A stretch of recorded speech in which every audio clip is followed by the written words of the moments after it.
Hello and welcome to the Not Badger for the week ending July 23rd, 2016. Here, thanks to our brainwashed thralls who we have bewitched with the fresh tears of virgin Neko girls, we have compiled a collection of funny, interesting, and hopefully useful clips from our most watched shows. Since these drudges are only men who thrive on their toxic masculinity, there is no need for concern. Speaking of toxic masculinity, Jonathan McIntosh is going to school us on some of it in the Ragening number 42. Who is that funny-looking dude, and why does he sound like me? Brian was going to make us just watch this, or make me just watch this without doing work. Or just watch it just because it exists, and I refuse to do that. I'm just saying it's going to be the talk of the town. Have you ever read an article about sexism in the media and then made the horrible mistake of scrolling down into the comment section? Because if you have, then you've seen someone trying to derail that conversation. And now you're trying to derail that. Pause it. With demands of, what about the men? Now the last thing the guys who are making that demand really want to do is have a serious discussion about the sometimes... Okay, alright. You guys in your fucking articles make assertions. You make an equivalence assertion, or you make a comparison assertion. And we've noticed, all of the plebes that you're trying to shit on have noticed that you don't, when you're making this comparison assertion, you're only looking at one side. Okay. Like if you did an article about racism in the media and it was all about why are white guys always portrayed as the villain or something, and someone wrote in the comments, yeah, it's not just white people. You go, oh, what about the other white people? Yeah. If your idea of racism is only racism against whites, then some people are going to say, oh, yeah, that's actually not what racism is, as far as I know. And they especially don't want to have that conversation if it's inspired by feminism. Do you know why people don't want to have that conversation if it's inspired by feminism? Because everything has to be reduced down to how women are victims in feminist iconology. Like, feminist theoryology, whatever you want to call it. Yeah, it's... Theocracy? Theocracy. Yes. Is that like a swastika of eyeballs? Illuminati swastika. Hi there, I'm Jonathan. Hi. Over the past 3 years, I've had the honor of working as producer and co-writer on the first season of Feminist Frequency's influential web series, Tropes vs. Women in Video Games. Influential as in it made everybody angry because it was full of shit. Men are typically shown as either stoic heroes who use violence to solve all of their problems, or as bumbling fools who are incapable of nurturing or caregiving. With all the conflicting media messages out there, it's not surprising that a lot of young men are very confused about what it means to be a real man. Well, Jesus, that's quite the face. He looks like he's about to punch a bitch. Now the thing about the Homer Simpson, I don't know what do you call that? That Bumbling character dad? archetype, the bumbling dad, yeah, like the idiot father. I'm glad that he's pointing that out, but I'm a little afraid about how he's going to do it, because there's no doing this without making women victims. There's no way to do that. And he did the hero and the bumbling idiot, but he forgot the mustache twirling villain. Yes. He did forget that. I'll be looking at how manhood is framed by the Jedi Order in George Lucas's 6 Star Wars films. Your insight serves you well. Bury your feelings deep down, Luke.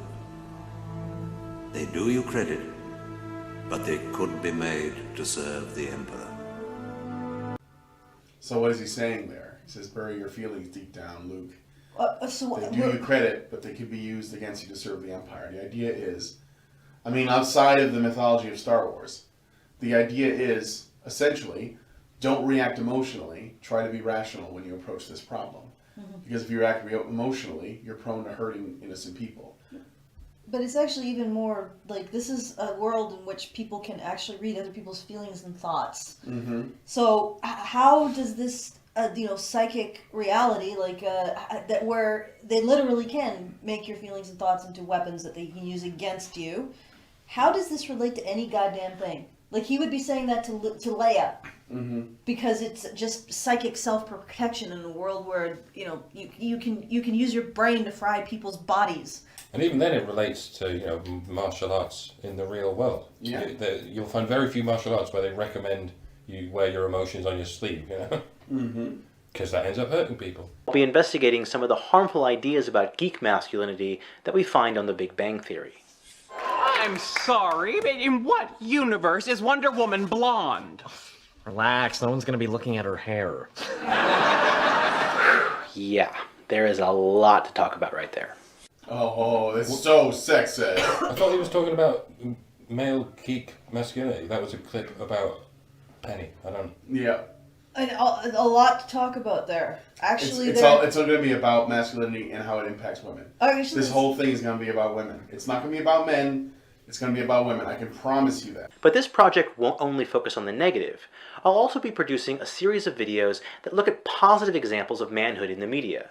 The first of those positive episodes explores emotional expression on the Cartoon Network series Steven Universe. The show for Tumblr that nobody wants to admit is the show for Tumblr. By the fucking way. Now, there are more than a few YouTube channels that claim to be concerned about men. Unfortunately. Like, that's the thing. They do not claim to be concerned about men. Do they? Not as far as I know. Not like especially. I mean, they claim to have a better understanding of maleness than Anita or Jonathan McIntosh do. Hermaphroditic slugs have a better understanding of maleness. Yeah. Most of them are aggressively anti-feminist, and they just spend their time scapegoating and blaming women for... What? Wait, what? Did we just see the popping out of a feminist wormhole here? Oh, yeah. Women equals feminists, you don't say. Mm-hmm. Well, I guess that explains why you can persecute any woman who's a feminist. Because they're not women. Because they're not women. Even human. They're not even human. The critical analysis that I'll be using is very much inspired by feminist theory. It's through that lens that I'll be looking at the ways that boys and men are harmed as a byproduct of hypermasculinity. The will to change. The will to change. My feminist lens, my hypermasculinity. Hypermasculinity, he says that like it's so bad. So my hope is that this video series can help open up conversations about how we, as men, can work together to achieve more constructive, cooperative, and empathetic forms of masculinity. Okay, conversations? No. The comments are disabled for this video, as well as ratings, and you can look at views, that's about it. Yeah. And the very first thing he says in this video is, have you ever been on an article about sexism in the media and then scrolled down and seen the comments? No, they're not there! None of them. Yeah. They've been disabled. So please, become a patron of the Pop Culture Detective Agency. Sarkeesian got several $100,000 just for asking for it. And we live in a patriarchy, and you're a man, Jonathan, so you're going to get like 5 times as much as Anita, right? In Rantzerker number 63, it's the Battle of Sexist Ads, Part 2. Does she know she's an ad? Does she know she's an ad? Well, what I find hilarious too is like, okay, so they told me I dance like a gork. Okay, well, and you know what? They were right. I dance like a gork. I have no sense of rhythm. I have no grace. I have no style. I just look like a complete freak show on the dance floor. That doesn't stop me from dancing when I'm drunk enough, and having fun doing it and just not caring what other people think. But I mean, realistically, I'm not going to, ever be a good dancer.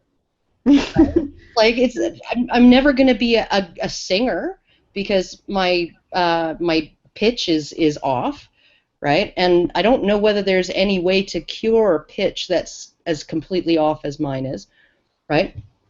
I mean, there are some things that I'm never going to be able to master to any degree. So, like, get over it, right? Like, I have other talents. I focus on those. Mm-hmm. And it stopped me from singing, sometimes even singing in videos, like I've done a couple of times. So, yeah, none of Karen's flaws ever stop her from doing the things that those flaws suggest she shouldn't do. Yeah. So yeah, there you go. I'm as good at cooking as Karen is at singing. Not that I'm particularly good at singing either, but you know what I mean. It takes all sorts. It takes all sorts to make a family in it. Uh-huh. Oh, that's so fucking sweet. I want to puke. They weren't talking about me. This was not pretty. They would holler from across the street. Look sophisticated. Embarrassing nose. Too chubby. Was too skinny. Manly. Crazy hair. Never looked Too good. wild. Too cute. Too beautiful. Too fat. He said. They said. She said. I said, no way. You aren't me. I'm me. I'm not going to be defined by anyone. Okay, I'm just bananaing. You're not going to be defined by anyone's expectations, except you are. You are defined by the expectation that you be a victim.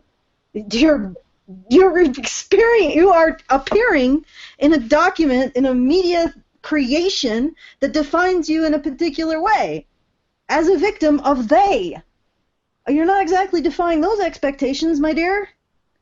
What the fuck? I heard too cute and too beautiful. Oh my god. I've never heard about a first world problem. This is the chick with the big nose. It's not that big. No, well, you can't tell from this angle. Gian Gomeshi has a really nice-looking nose from certain angles, and then he turns sideways, and you're like, "Whoa! The fuck was that?" People like dolphins. People think dolphins are beautiful and majestic, and they have huge honkers. So just think of yourself as looking a bit like a dolphin. Depends on the type of dolphin, actually. Some dolphins have bigger snouts than others. Okay, I'm going to try to explain my thought process, and I'm going to use an example.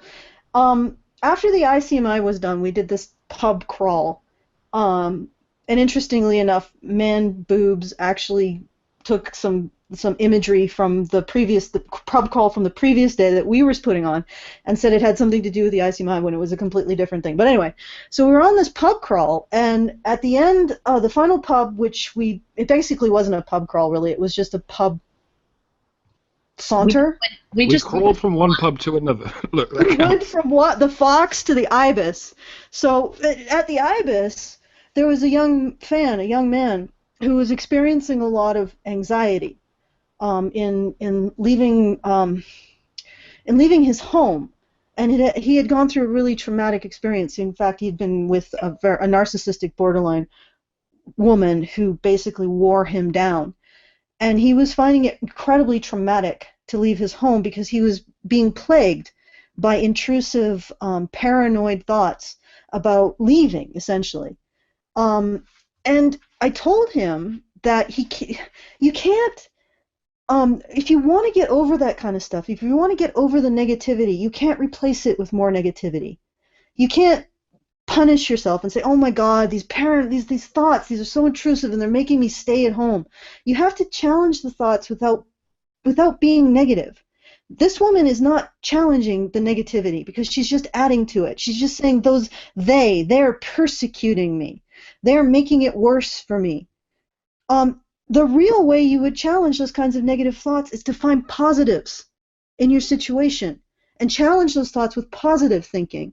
And not hollow positive thinking, but like real positive thinking like you see in the Axe ad, which would be, my nose makes me stand out from the crowd. My nose is going to make me, because, I don't know, Barbara Streisand, she wouldn't be the same without that nose. And I don't think she would be as memorable without that nose. Yeah. No, true. And she wouldn't have the same singing voice either without it.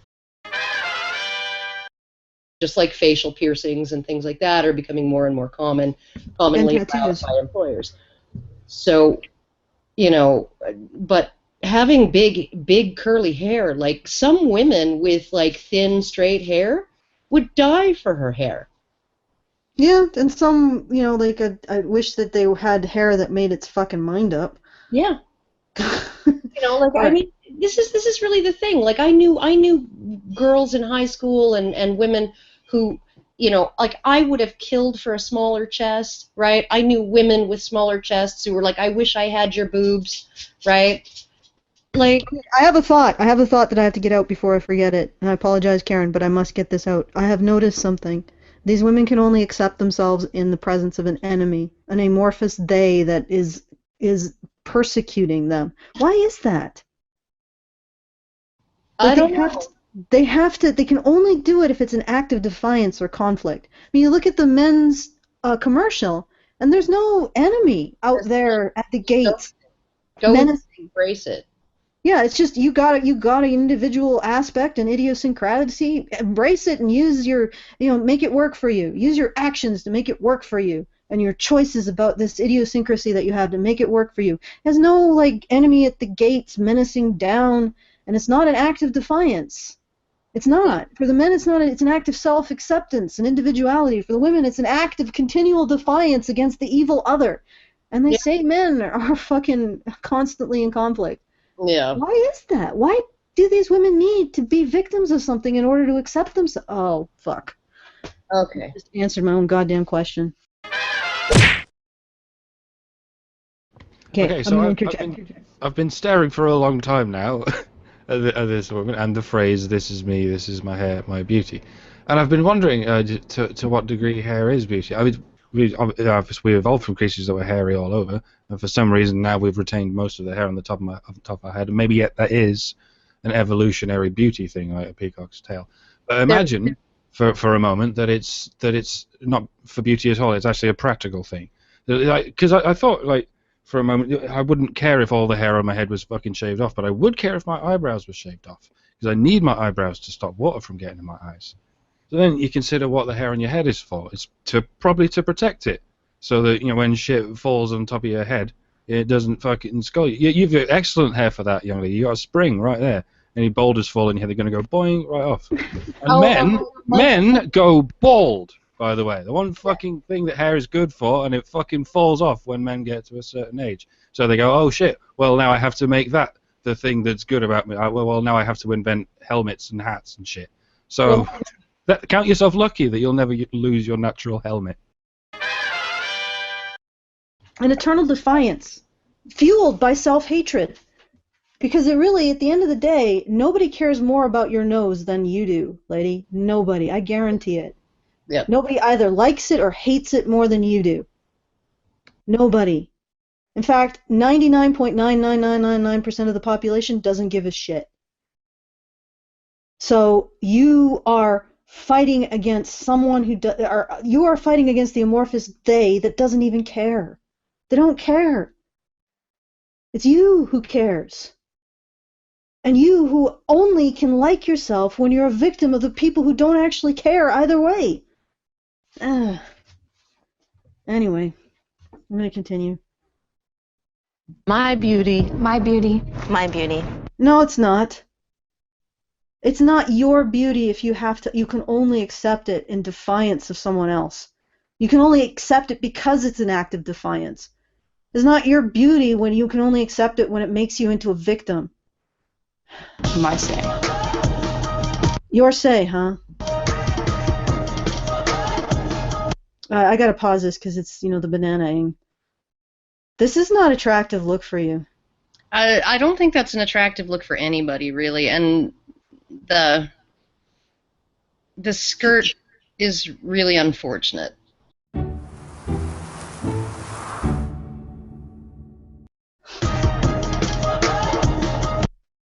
So she's a model? Well, that's probably why. That's probably why she was told over and over again, you look too masculine. You look too masculine, right? Because she wanted to get into modeling or something like that. Now, but she is a model. Is a model now, and she's a model because of her look. I guarantee it. Yes. But she's complaining about occasionally being told her work is good enough. It's like a chef complaining that people are constantly saying my omelettes aren't good enough. Well, make better omelettes. It's not quite the same because it's a look rather than a skill, but you see what I mean? She's complaining about her looks, and she's making money with her looks. Shut up! Why has nobody slapped you? There's a reason that she's a model, too, because, just in terms of the day and age and sort of all of the gender bending that's going on, and the fact that she does have the waist-to-hip ratio, right, that you could sort of tell in one of the earlier shots, but at the same time she's got this very androgynous but also extremely symmetrical kind of look, right, with large eyes, and, there's a reason she's a model. But, yeah. But seriously, no, I mean, okay, you're saying your looks, you're victimized because of your looks, and you're making money off. No. You know what? This does not pass go. you need a slap. So you either change your nose or you change your attitude. Yeah, and the thing is that women don't want to hear a lot of women don't want to hear this message. I think, from judging from my experiences, we are just a very strange group of women. Because for me, I don't like feeling like a victim of anything. And it's something that I have to struggle with, because I got to be careful not to make men out to be victims, because I know the experience and it's not fun. It's like, it's really, I find it really fucking degrading. The constant drumbeat of women as victim of this, that, and the other thing. Women's victim of her own nose. Women is victim of the fact that she's slightly masculine looks. Woman is victim of she being too pretty. Like, it's like, what the fuck? What the fuck? That's my reaction to that. Those two statements side by side. A woman is a victim of, a woman as a victim of being too pretty, right? So they're one is, complaining that she's not pretty and that makes her a victim, and the other is complaining that she's pretty and that makes her a victim. That's just exactly like the small boobs, big boobs envy that goes on with women, right? I wish my tits were smaller and perkier, or I wish my tits were bigger, right? And then if she had bigger tits and had lived with bigger tits all her life, she'd be wishing for smaller, perkier ones too, right? Or maybe she'd be happy with them. I don't fucking know, but I am a victim of my compressor right at the moment. Okay, that is true. Everybody's a victim of this fucking compressor. What the fuck is he doing? It's oppressive. It's an oppressor compressor. Yeah, I know it's a compressor. Why is it compressing? Compressor. What is he using? What pneumatic tool is he using with the compressor? No, it's not. It turns on periodically because it just, I don't know, I guess it loses charge. Unplug it. And it's like it's like it's so much louder on this side. It's like piercing into my ear. When you rock those heels, and heels when you ride those wheels. Looks, man, who needs looks when you got the books? Or books when you got some balls? And who needs all that when you get the door? Okay. So, where is they that's causing these men to be victims of something? Nowhere in appearance. No. Nowhere. It's all uplifting, inspiring. Let's focus on what we can do to overcome, compensate, make it better. Take that flaw and turn it into something awesome that's a selling point. Yeah. And the woman's thing is all about, we're victims of they, but I'm going to be defiant in the face of being a victim of them. And that's it. That's the only solution they have. Even though there is no them. What they're actually a victim of, because the only person who gives a shit about any of that, the only person who really gives a shit about not being able to wear those clothes because she's fat is the fat woman.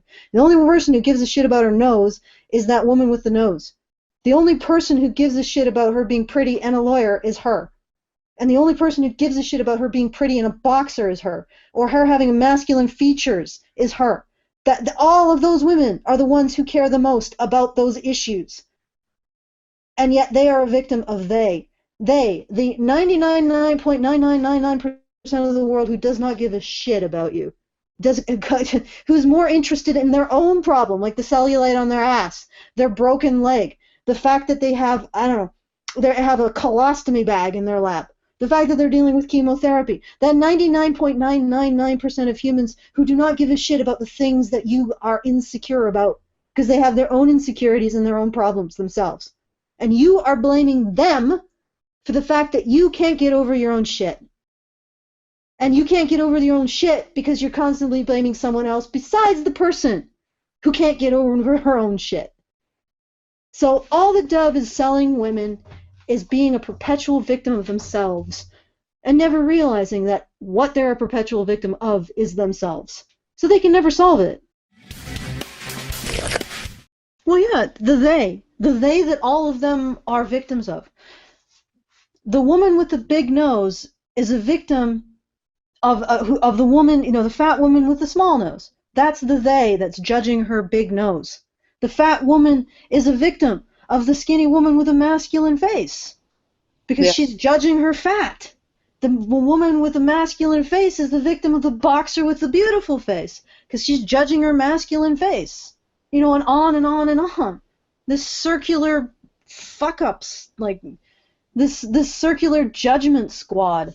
Yeah, but I think, you know, women do really judge each other a lot, right? But I think the worst judge, right, the harshest judge of any woman is going to be herself.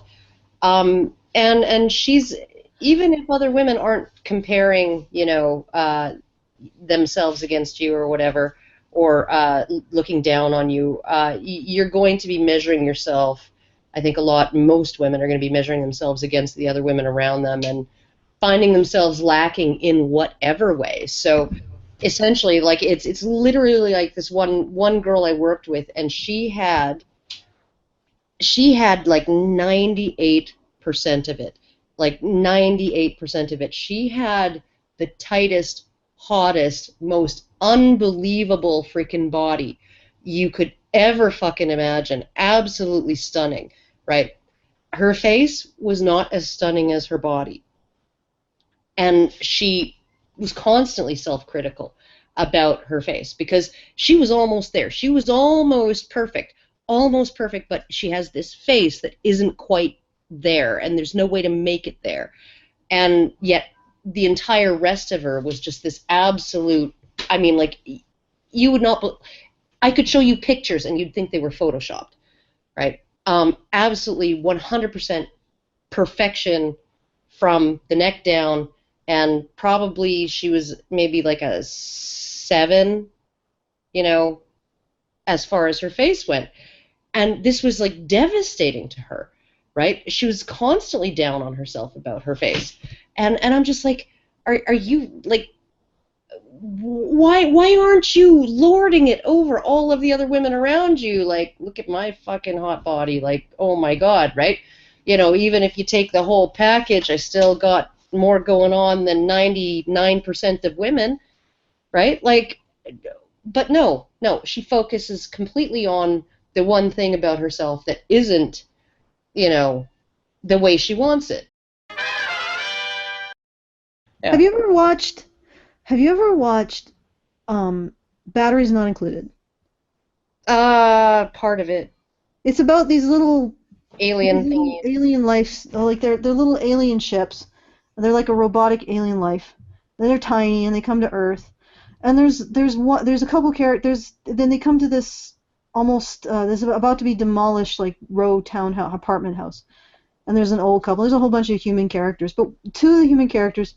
One is a pregnant Hispanic woman who's in a relationship with a guy who basically has no real interest in her. He's just constantly traveling, and she's just one of many. And then there's an artist who's this typical depressed, unhappy, isolated artist guy. And she's looking at these portraits of this guy in the dark. And he draws these really melancholy, high chiaroscuro, so high black and white, high contrast portraits of himself. And she's looking at these things and she says, I find them to be really positive. And he's like, what? And he says, well, if you just step, like one step to the right, you'd be in the light. And of course she's accurate, because the high contrast in the light requires there to be a light source. So if he just stepped, in his portraits, if he just stepped over like a couple steps, he would be in the light. And I'm just thinking that's so meaningful to the situation that we find ourselves in with the genders. I mean, if men and women just stepped one step over to the left and the right, they would be in the light. We don't have to belabor this bullshit. Like, men don't have to be in a situation where they're constantly denying their vulnerabilities. Women don't have to be in a situation where they're constantly accentuating them to the point of insanity. And if we just learned from each other's mistakes, we would both be in the light. All right, that is so saccharine, it makes my teeth hurt. In Polecat cast number 71... So I'm talking about men, darling.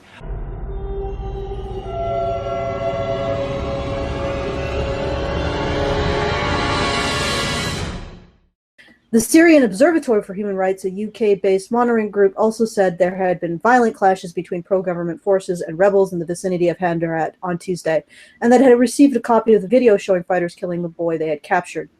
A report published by the human rights group Amnesty International earlier this month detailed a series of violations already committed by Noor al-Din al-Zinka movement fighters, including abductions and torture. The group is reported to have benefited from financial and military support from the US, UK, France, Turkey, Qatar, and other Gulf states in the past. And I'm going to stop sharing this. Essentially, I can share a little brief snippet of the U.S. government response, which is not well. It's just a boy. Let's face it. Yeah. Friend.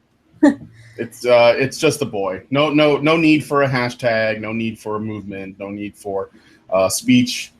Did the president say anything about it? Did prime ministers say anything about No, not at all. Nobody's really said anything about it. Like I said, it's just a boy. It's not a girl who was shot by the Taliban for advocating for women in education. It's just a boy playing out the role he is supposed to play as a boy, which is to be a child soldier to fight and die for whatever cause he's been gang pressed into. So that's what's funny about this. Let me just get. I'm sorry, guys. This is just really freaking depressing, and it's just. It's like our world when it comes to boys and men. Nothing much has really changed. No. There's no absolute like not really any progress whatsoever. So you should be able to see some pictures. In fact, we probably regressed. Yeah, we probably have regressed. Question. So in other words, so it will there'll be some kind of consequence if you're satisfied that this actually happened. Mr. Tono, I can't say what that consequence will be, but it will certainly give us, as I said, serious pause. And we'll look at, frankly, any affiliation or cooperation with this group we may have going forward, if the allegations are proven true. So, essentially, if the allegations are proven true that this group, or members of this group, did indeed behead a boy, the U.S. government will give serious pause to continuing to support the group. Serious pause. They might pause for all of, a serious pause, like maybe 30 seconds. That's a long pause. It's a long pause. That's definitely like. That's obviously a serious pause. This is very serious pause. A Syrian pause. Yeah, it's a Syrian pause. Very cute. Oh God, this is black humor, folks. Because fucking hell, if this group beheaded a boy, the result will be a serious pause. Which after the serious pause, they're not saying they won't resume assistance and aid, but they will have a serious pause, or even create some oversight to prevent these people being backed by the U.S. and beheading boys. No, they'll just seriously pause and then continue. Or maybe not. Milo was not killed because she was a girl. This boy was killed because he was a boy. Because no one gives a shit. Apparently Malala is alive, the chat is saying. Oh. She survived. Nonetheless. Then, I mean, that only makes it like... That was a pretty bad mistake. I apologize. Yeah. Nonetheless, though, this boy is dead, so... Yeah. Well, I mean, what would even... And again, like you were saying... Boko Haram thing all over again. Yeah, it's Boko Haram. Exactly. Girls are kidnapped because they want to get an education. Michelle Obama hits Twitter, starts a hashtag all over the place. Around the same time, way more boys burned alive, and the ones that didn't burn in the fire are shot and killed, and nobody says shit. But Islam, even for people who criticize it, it's only bad because it's a real patriarchy and a real rape culture. Fuck what happens to men and boys there. That's not important. Because if we're going to convince people, the people who want to make arguments against it, if we're going to convince them this is a bad religion, we can't frame it in the way in which it hurts men and boys. We only can use how it hurts girls and women. Yeah, well, because then we stop caring as much, right? Yeah. If we recognize that Boko Haram actually murders boys as well as kidnaps girls, then suddenly we stop caring so much. Or something, I don't know. What the fuck is wrong with us? Milo responds, that's barely literate. America needs better schools. And then Leslie blocks him after a freak out, and then Milo puts his final nail in the coffin, where he makes a tweet saying, "Rejected by yet another black dude." I'm sure you'll find one. That's so mean. But he's talking about Leslie because she blocked him. Okay. Oh, I see. Yeah. It's very funny. And yeah, it just sort of keeps escalating, right? And then, if I remember correctly, so Leslie says, well, I'm going to have to quit Twitter because this is too much for my delicate brain to handle. And I'm basically being emotionally traumatized, okay? And when that happens, journalists, put in quotes, sweep in like vultures, and they go to her saying, would you like to make a statement?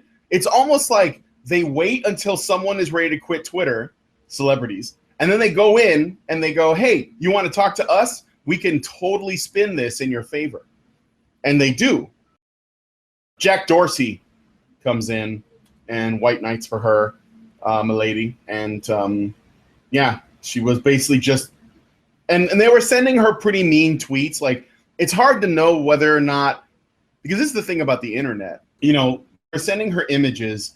For example, there was one that said, how come Leslie Jones isn't getting credit for the excellent role that she played in Castaway? And then there's a picture of Wilson with the drawing. It looks kind of like her because it's got like the hair and stuff. And you're supposed to laugh at the sight gag. And then people were sending her, pictures of gorillas and racist tweets and stuff.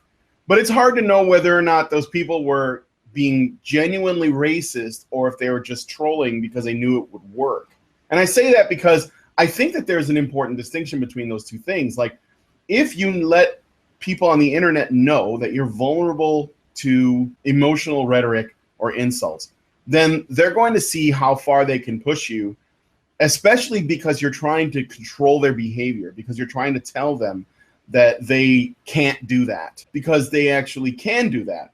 And I'm not necessarily in support of doing that, but I'm not really like one personally to tell them that what they can or cannot do. I'm more of the school of grow a spine and they'll stop. I don't know why she engaged them in the first place, except maybe because she thought she was better than everyone. Back inside Facebook, when they leave furious missives using that social network's commentating system elsewhere on the internet. So perhaps what's needed now is a bolder form of censure after all, because the internet is not a universal human right. If people cannot be trusted to treat one another with respect, dignity, and consideration, perhaps they deserve to have their online freedoms curtailed. For sure, the best we could ever hope for is a smattering of unpopular show trials. But if the internet, ubiquitous as it now is, proves too dangerous in the hands of the psychologically fragile, perhaps access to it ought to be restricted. We ban drunks from driving because they're a danger to others. Isn't it time we did the same to trolls? Holy shit! That was Milo in 2012. That was Milo in 2012, yes. And Chrissy Winters, that's her name, she shared this recently, I think it was yesterday or this morning, saying all she did was read part of it and say, I'm just going to leave that there so you guys can see how much of a hypocrite he was. Therefore, all of Milo's arguments ever are invalid because once he said something that would seem to run counter to his current beliefs. Well, maybe he changed his mind. I would guess he did, because I do remember him also writing an article where he threw gamers under the bus right before Gamergate happened, or right around that time, and essentially, call them all, virgins that live in their mama's basements that need to like grow up and get a job and man up, etc. And then he realized the folly of his ways. And I believe he even publicly apologized to people for writing that stuff back then. And he also, as I understand it, he even changed his mind, at least became open to changing his mind on issues such as circumcision. Whereas at one point he said, well, I just prefer the aesthetic of a circumcised penis because I'm gay and I think this is funny and that's just what I like. And now he's like, you know what, maybe this isn't okay. So it's like he's a human being that changes his positions on stuff. Yeah. It's crazy, isn't it? Yeah. Well, I mean, if 2012 Milo got censored by Twitter, maybe that wouldn't, it'd be consistent with his views. But if he changed his views since then, which he obviously has, I don't think that's it's no longer consistent with the views that he holds now. because I guess he became more informed about what trolling is. This is the path of darkness, is this constant desire for retributive action. And when somebody legitimately changes their mind, holding them to the beliefs that they had prior. That's shit. It's just dumb. It's what perpetuates this bullshit. You know, allow people their opportunity to change their mind and distance themselves from their beliefs that they had. Everybody, you know, every one of us is a work in progress. Every one of us, except myself, of course. I'm perfect, absolutely perfect. Everyone should aspire to be me. I'm never had to change your mind on anything ever. I don't mispronounce things. No, that doesn't happen. That's exactly the way they're supposed to be pronounced. Yeah, things that are written are being mispronounced by everyone else. Yes, they're being miswritten. Someone wrote a bit of narcissism is good. I mean, I think confidence is more important, but that's different in my opinion anyway. Okay. Yeah, okay. I mean, you would say that I think Milo has a lot of these characteristics. I find it funny reading it now. Oh yeah, he probably recognizes them in himself to some degree, and that's another thing. Maybe he does. Maybe he always knew that he was prone to doing this, but he's just using it, you know, in his mind for good. I don't know. But that doesn't mean that he wouldn't be open to the criticism. He's not going to censor anybody or get them permanently banned from social media because they say he's a narcissist. He's just going to say, yeah, I know, so what? So is that really such a terrible trait? And then I'm continuing on here. Pathological lying is another trait according to Milo's article here from the Daily Dot. Do feminists lie? I mean, that doesn't even need to be answered. A lack of remorse, shame, or guilt. Absolutely. When it comes to dealing with people like MRAs and Gamergate and men in general and whites and so on, social justice warriors have absolutely no remorse when they have decided that you're their enemy. There is nothing redeemable about you at all. And they don't want to understand your position because they know that you're the enemy. So yes, there is a lack of remorse, shame, or guilt. In fact, they don't even want to understand opposing positions. I personally believe it's because they're afraid that if they do, they might be wrong, and they can't have that. Milo got kicked off of Twitter because he disagreed with Leslie Jones, and he essentially called her a man. Milo was kicked off of Twitter post-haste for this permanently. Meanwhile, feminists can go on Twitter and say, kill all men all day long. Islamists can go on Twitter and recruit people for ISIS, and Black Lives Matter can call for the deaths of white people and cops, and they don't suffer any consequences. Now, if it was up to me, no one would ever get kicked off of Twitter, no matter how fucking crazy their ideas were. But the idea that they would that this guy who runs Twitter would come after Milo Yiannopoulos, one guy, and he also, in his own way, he came after Gamergate because he made it to where the hashtag doesn't show up anymore, and ignore all this other shit that's going on. The Islamists and the Black Lives Matter, like the people that are really racist and violent, and also ignoring the feminists that just despise men and masculinity in all of its forms. That's retarded. So anyway, that's the word for today, retarded. Retarded. Retarded. We're done. If Christy, if you want to come on, send us an email at topic@badgerpod.com. Milo, since you have more free time on your hands and you're not on Twitter, maybe you want to come on to Fireside Chat. We have tried to get you on before, but hey, you know, we want to give a voice to the voiceless. I don't think that works in this case. That doesn't work in this case. But we want to give you a voice if you want to talk. And hey, you know what? Maybe we can bring you both on and you can both talk to each other instead of some people making like little scathing, passive-aggressive videos at the expense of others without actually engaging them. Since we want to remove anonymity and we want people to engage each other directly, I will happily host that.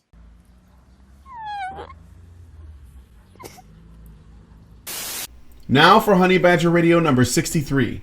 We reflect on the ICMI and delve a bit more into the Milo v. Twitter situation. And we talk about Saudi Arabia all the time, you dumbass! Now, there were several younger people there that came up to talk to me, and there were several younger people there. There were some younger people there that spoke, too. And it was very, very nice to see that this is you don't see a lot or hear a lot about the movement continuing into the next generation. And it's been difficult to get a lot of millennials to sort of agree with the severity of the situation and to understand the situation with feminism and to understand the issues that we're up against. So it was really great seeing a lot of the younger people that were there that understood that and that were talking about it and looking for solutions and things like that.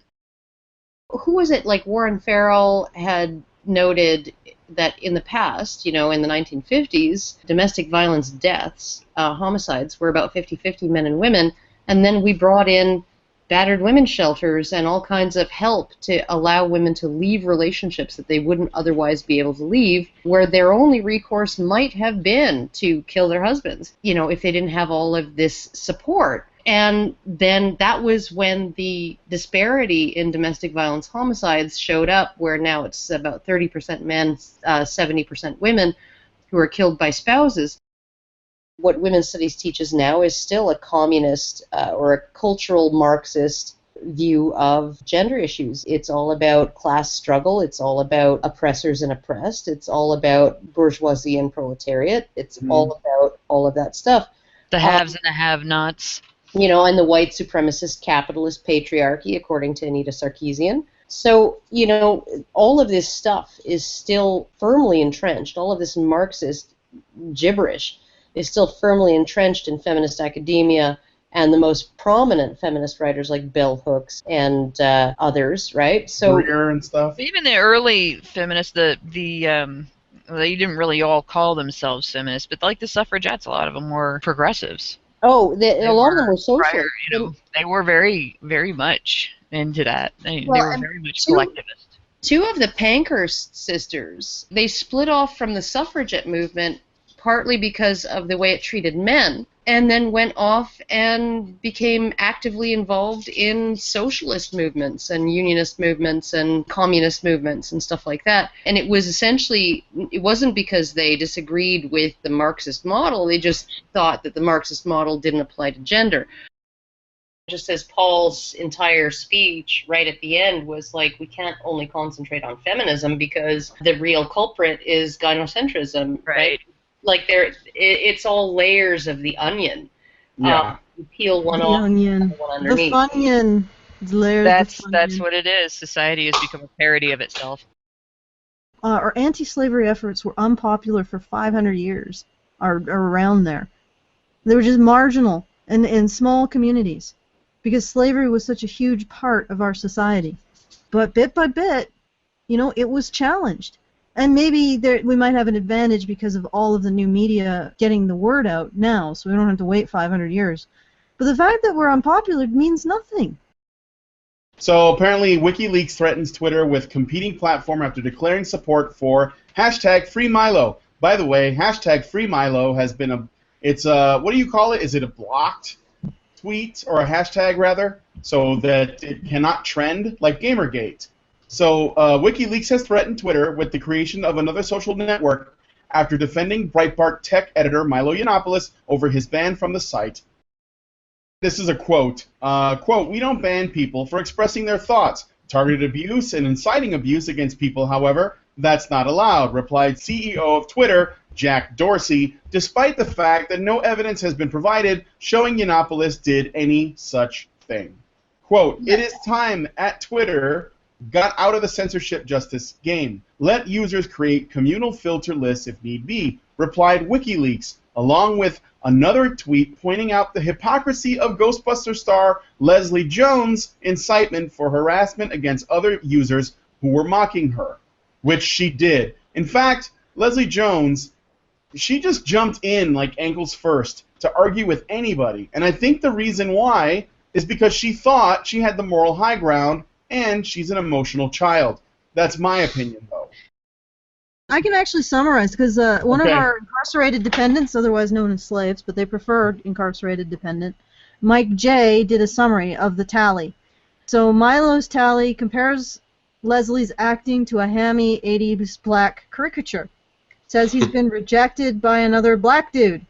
One fat joke, criticizes her grammar and spelling, accuses her of playing the victim. That's his tally, the total of what he's done. The horror. She's barely literate. America needs better schools. Ghostbusters doing so badly they've deployed less dog to play the victim on Twitter. Very sad.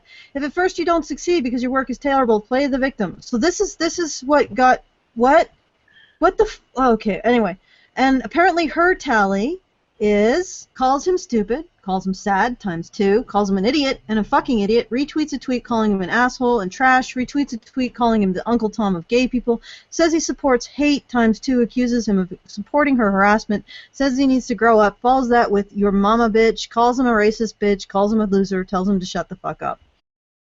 Milo jumped in a little later. There were some trolls that were sending things to Leslie that she perceived as racist. They were racist. They were horrible. There were some. The thing is, though, this is why I'm not going to make the argument that it is or is not racist. When you're dealing with trolls and they're trying to find out what's going to piss you off, they may do stuff that is racist without themselves being racist. Or they'll do stuff that you might perceive as racist, even though they're not racist. They just know that it's going to work. Absolutely agree with that. I think everybody learns that lesson. They learn the lesson of moderating their emotions, except for those people who use their feels to control others, who get the thrill of knowing that when they get upset at a word, they can use that as a bludgeon to shut other people up. Those are the people who have an invested interest in not controlling their emotions. Like if I responded like a jackass to every time somebody threw a bitchy comment at me, I would never get anything done. And I don't have like a freaking, Twitter's not going to give a shit. If I say, I don't like being called an eternal misogynist. I don't like being said that I have the soggy knees. And if I said that to Twitter, they wouldn't give a shit. I don't like being called a racist. They don't give a shit about these insults and these defamatory terms because they get a free pass. Yeah. You know? And I'm not gonna get anywhere with it, so I have to fucking bite the bullet, just deal with all this shit. Even when somebody, like, I use this example recently, when it was a couple of years ago, and it was sort of creepy when it happened, was some feminist male used my alleged eternal misogynies, my misogynies, to say, yeah, that justifies me killing you. It's a mercy killing, because you got the sogynies. This is actually my husband's accidental coverage of the conference. Like, this was completely by accident. That he got these shots of one of the lectures, and this probably wasn't even the most popular lecture. So can you guys see this? Mm-hmm. Oh, that was Herbert Purdy's, yeah, and it wasn't the most popular. Okay, I'm going to stop it there. But you can see that it's 90% full, and that's one half of the lecture hall. And there were also people out in the milling area by my table. Like, there would be a bunch of us just sort of sitting around making too much noise, as we were constantly reminded. One that's gonna get, I retweet it so all my followers can see it and get on your pump. So she's brigading now too. Oh Yeah. wow! Isn't that against Twitter policy?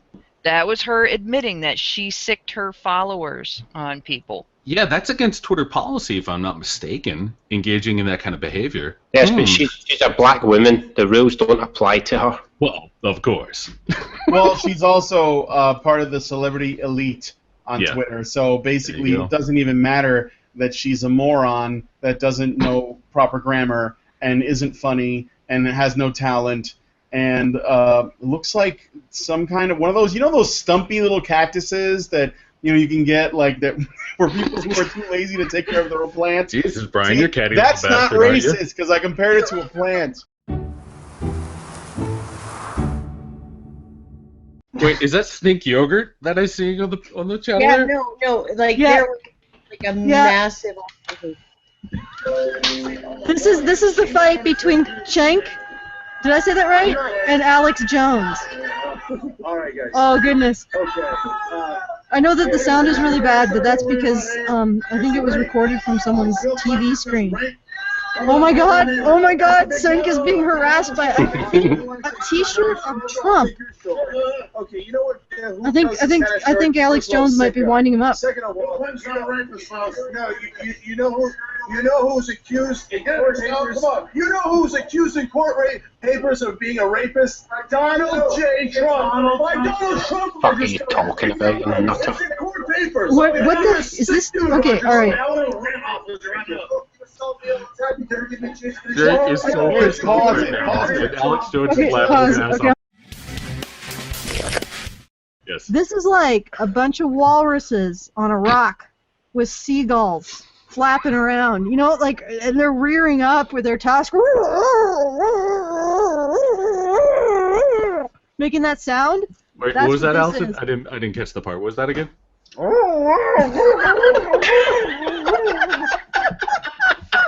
I think that was it. Did I quote that correctly? That was pretty close. No, Yeah, I think so. sorry.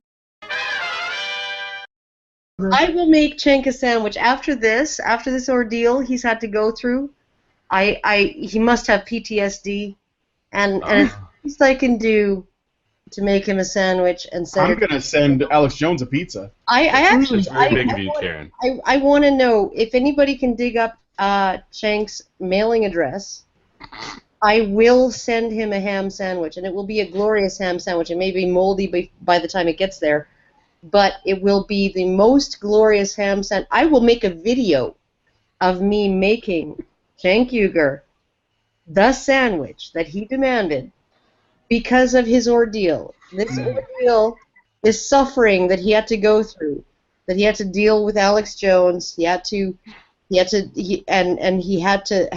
go through all of this trauma, all of this difficulty and this strife, right? I think it's the least I can do for Cenk.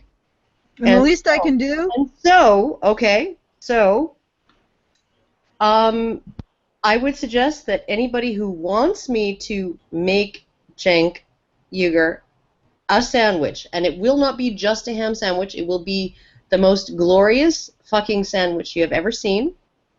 You want to watch me as I make it, okay? And then I will put it in a Ziploc bag and I will post it to him. And with a little note, I will handwrite a note for him. Okay, wrap it up. Wrap it up. Since 1980, getting dangerously close to fan fiction at this point, Send Karen. me some money and I'll do it. I promise you I will do it. Let's do it. Please allow me to sing you the song of my people. So, folks, that's what I sound like in the mornings during autumn when the ragweed is in bloom. Afterwards, I can breathe. Maybe it needs to do that because it needs to be deeper. Like what the sound I'm making is too freaking high pitched and So, squeaky. are we looking for like a More phlegm, deeper phlegm, get the phlegm. It's got to sound like a didgeridoo. Yeah.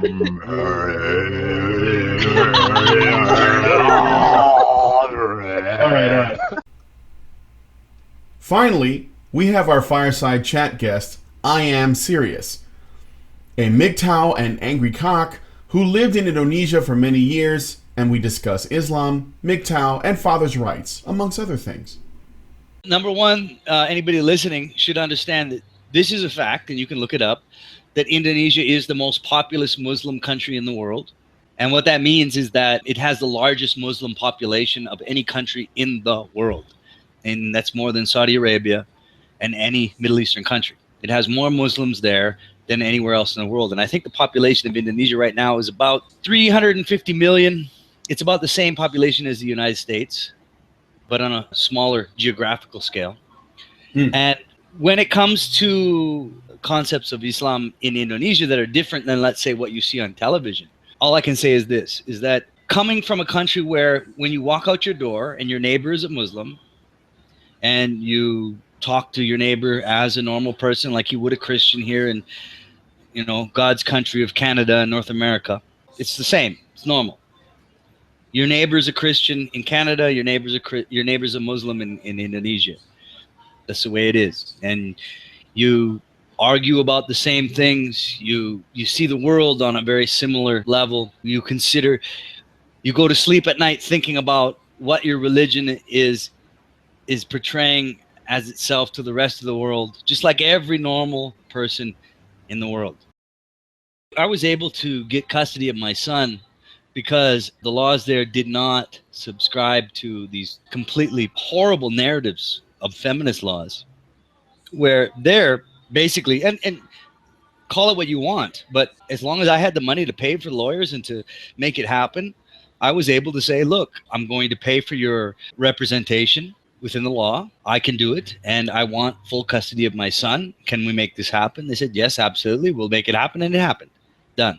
However, you have to keep in mind that even within the lack of feminist-driven laws, and I know anybody listening to this understands, especially Westerners, what feminist-driven laws are, is that you have to understand this, that even there, where there's no politically driven feminist laws when it comes to custody there, however, it is accepted socially by people that the woman is automatically the number one caregiver or the person that should take responsibility of the child. Absolutely, 100%. But that's not written into law. It's just accepted by society. My ex-wife was an Indonesian woman.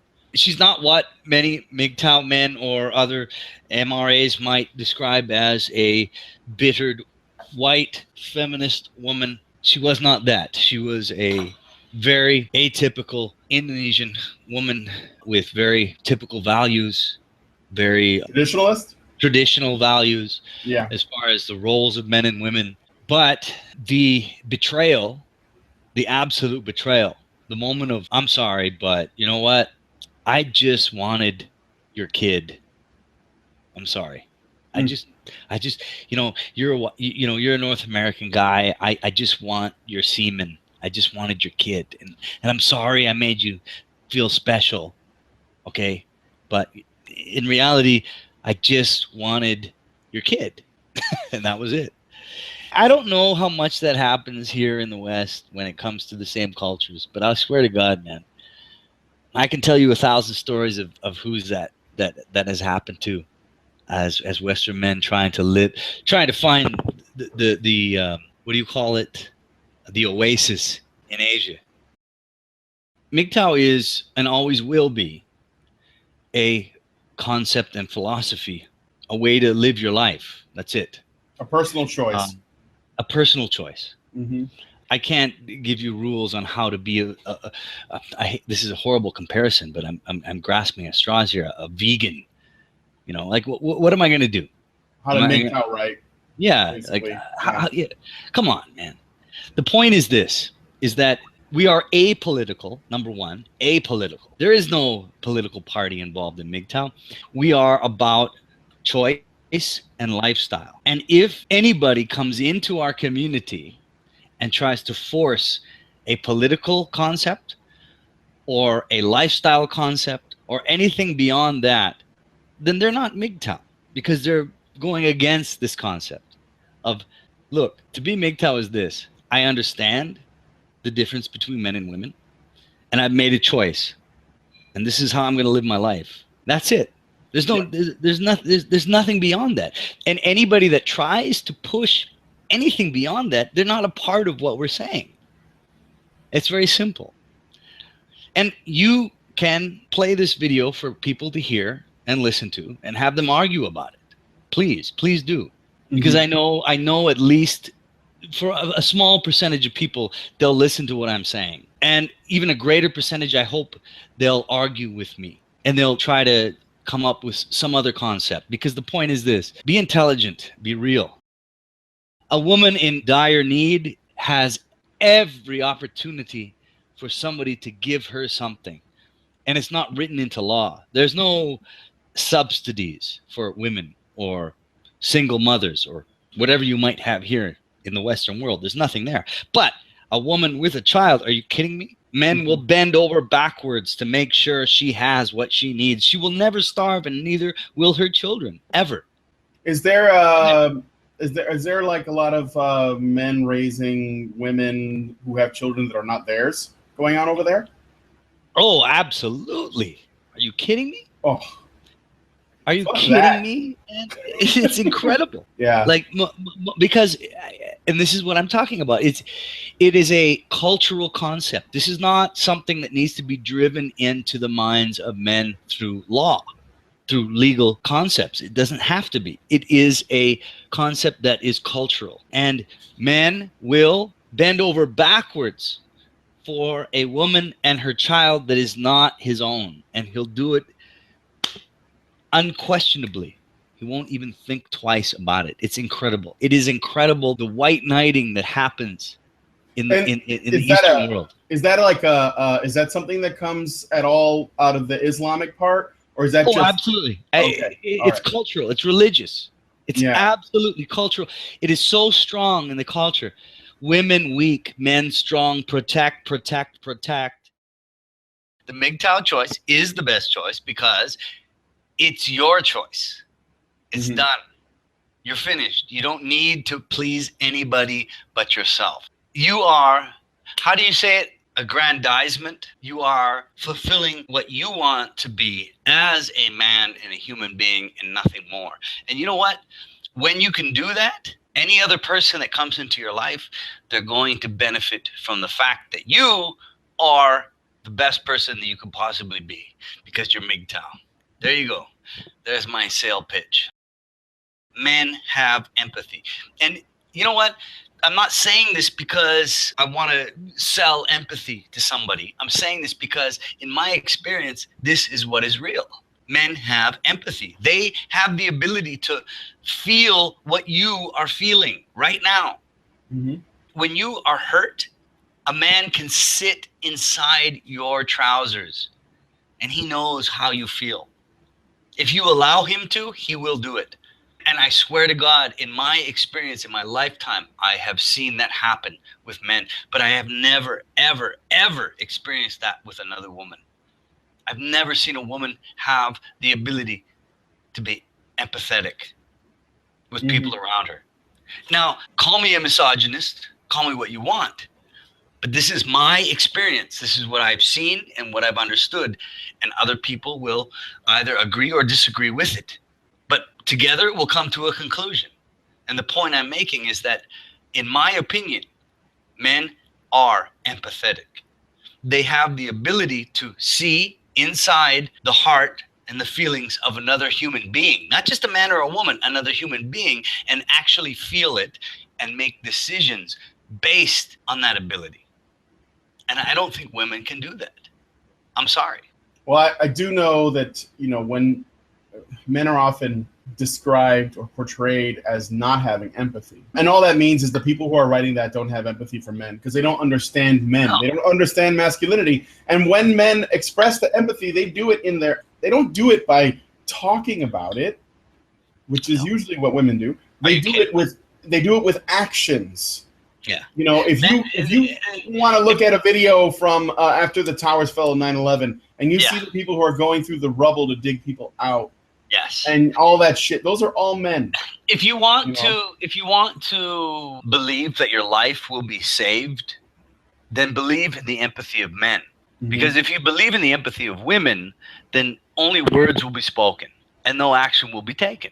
It's very, very simple. This is why I'm MGTOW, man.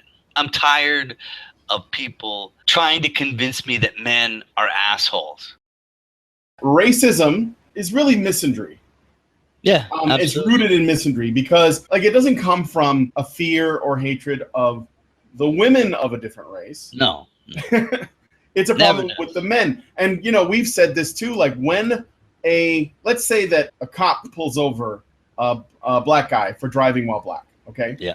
It's got a lot less to do with the fact that he's black and a lot more to do with the fact that he's a guy. The fact that he's a guy. It's the fucking fact that he's a guy, man. Come on, man.